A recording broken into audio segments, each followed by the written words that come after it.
In 1979, everything changed. 17 বছর বয়সে যুক্তরাষ্ট্রে বসে বাবা মোহাম্মদ রেজা শাহ পাহলভীর পতন দেখেছেন ইরানি রাজতন্ত্রের সবশেষ উত্তরসূরি রেজা পাহলভী। এরপর আর দেশে ফেরা হয়নি তার। কিন্তু ইরান জুড়ে শুরু হওয়া চলমান সহিংস আন্দোলনের জেরে নতুন করে লাইমলাইটে এই নির্বাসিত যুবরাজ।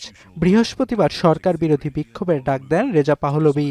এছাড়া শুক্রবার এক্স বার্তায় ইরান সরকারের বিরুদ্ধে নির্বিচারে হত্যাযজ্ঞ চালানোর অভিযোগ এনে দ্রুত দেশটিতে মার্কিন হস্তক্ষেপের আহ্বান জানান নির্বাসিত যুবরাজ। চলমান আন্দোলনে সম্ভাবনা বাড়ছে রেজা পাহলভীর দেশে ফেরার। এছাড়া বিশ্ব গণমাধ্যমগুলোতে আগ্রহ বাড়ছে তাকে নিয়ে।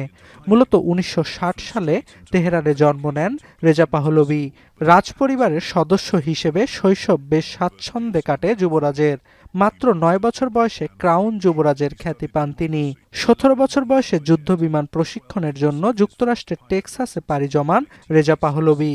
এরপর থেকে সেখানে স্ত্রী সন্তান সহ বাস করছেন তিনি। ছিলেন না বাবার মৃত্যুর সময়ও। বিভিন্ন সময় ইরানের সুষ্ঠু নির্বাচন, আইনের শাসন এবং নারীদের অধিকার নিয়ে নির্বাসিত যুবরাজ কথা বললেও খামেনির জোরালো প্রতিদ্বন্দ্বী হিসেবে নিজেকে প্রতিষ্ঠিত করতে পারেননি। তবে নানা কারণে বিভিন্ন সময় আন্তর্জাতিক অঙ্গনে শোরগোল ফেলেন পাহলভী। 2023 সালে ইসরায়েল সফরের মধ্য দিয়ে বিতর্কের জন্ম দেন রেজা পাহলভী। সেখানে নেতানিয়াহুর সঙ্গে বৈঠকও করেন তিনি। এছাড়া গেল বছরে তেহরানে ইসরায়েলি হামলার সময় বিবিসিকে দেয়া সাক্ষাৎকারে বিস্ফোরক মন্তব্য করেন রেজা পাহলভী।